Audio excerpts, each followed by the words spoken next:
Good afternoon, my name is Emanuele Dagnino and I'm a member of the research unit of the Liveable project at the University of Modena and Reggio Emilia. Since the activity of review of the regulatory framework had highlighted some structural shortcomings of the regulatory model adopted in the Italian legal system with respect to the need to rethink the work-health relationship, the research team decided to resort to the comparative methodology to try to better identify the weaknesses of the Italian legislation and postulate possible prospects for reform.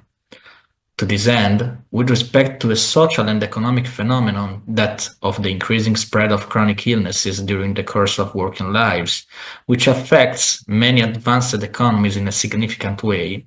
the French system was of particular interest for the purposes of our research.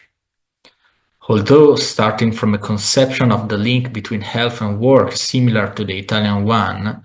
that is, linked on the one hand to the protection of income and employment in the event of illness that prevents work activity, and on the other hand to an articulated protection of occupational health,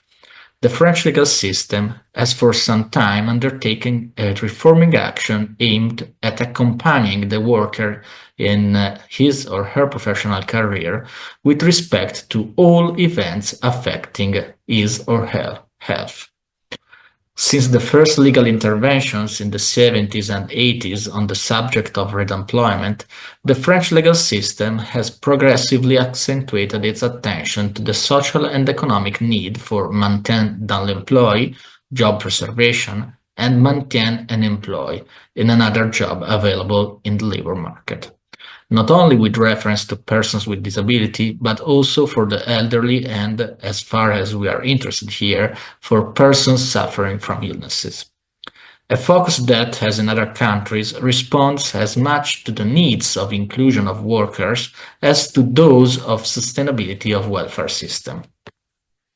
This perspective of intervention has been consolidated in the new millennium in connection with the policies of sécurisation des parcours professionnels, making career paths more secure, and has found a fundamental culmination in the notion of désinsertion professionnelle, labor market exclusion. If the objective of the law is to guarantee workers in the employment transitions that will characterize their career paths, illnesses, especially long-term illnesses and chronic diseases, represent a risk for occupational continuity, which must be adequately addressed and prevented. Although French legislation has also adopted the notion of chronic diseases in recent years, and is familiar with other similar notions, such as that of long-term illness, the fragments that make up a true system of protection for workers during the different stages of life and health conditions are much more articulated. The notion of chronic disease is used to identify one of the risk factors which entails the activation of the process of information and consultation of the Comité Social et Économique with respect to measures to encourage the maintenance of employment and return to work. The notion of long-term illness is relevant to social security protection in the event of illness.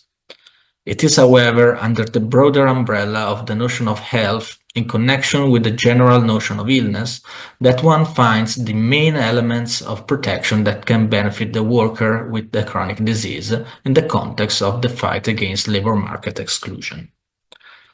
Among the fundamental elements of this protection, it is first of all worth mentioning the decision, dating back to the early 90s, to include health among the prohibited discrimination factors in addition to disability. This is an expansion of the scope of application of anti-discrimination legislation that makes it possible to counter the direct or indirect discrimination regardless of whether the pathological condition can be ascribed to the notion of disability. The latter acquires importance for the purposes of the right to receive and the duty to provide reasonable accommodations. It is then in the area of occupational health and protection that the main measures against occupational disengagement risks have been introduced, starting with the ability to identify them in advance. Of great importance is, in fact, the attention paid to health surveillance, which is not only more frequent according to age and health conditions, but also envisage a compulsory visit once a year, once a certain seniority has been reached, mid-career, and a system of visits, one optional and one compulsory, in the event of absence due to illness of a significant duration. The ability to diagnose in advance possible events relating to workers' health that may impact on his or her employment and employability is flanked by a series of measures to encourage job retention or facilitate the transition to more suitable employment. In this context, the ability to respond to the phenomenon not only in the dimension of the individual employment relationship, but also through a protection that we could define in the labor market, is fundamental and consistent with the objective of guaranteeing occupational paths and career. In addition to measures and rights relating to the adjustment of the working position or working hours, and the possibility of converting the contract into a part-time contract, but with income support from the social security system, the legislation also offers measures to facilitate the transitions to other occupation, through vocational rehabilitation and internship in other companies that can be attended during the period of sick leave. This is a system of measures that, in order to function properly, requires collaboration between different actors and professional figures. In this respect, too, despite some difficulties, French legislation offers very interesting insights. From the attempts to promote dialogue between the various medical professionals involved, company occupational physicians, treating physicians, social security occupational physicians, and other professionals, to the introduction of specialized teams in the prevention and in the occupational health and prevention service, to the promotion of an active role for workers' representatives and employers.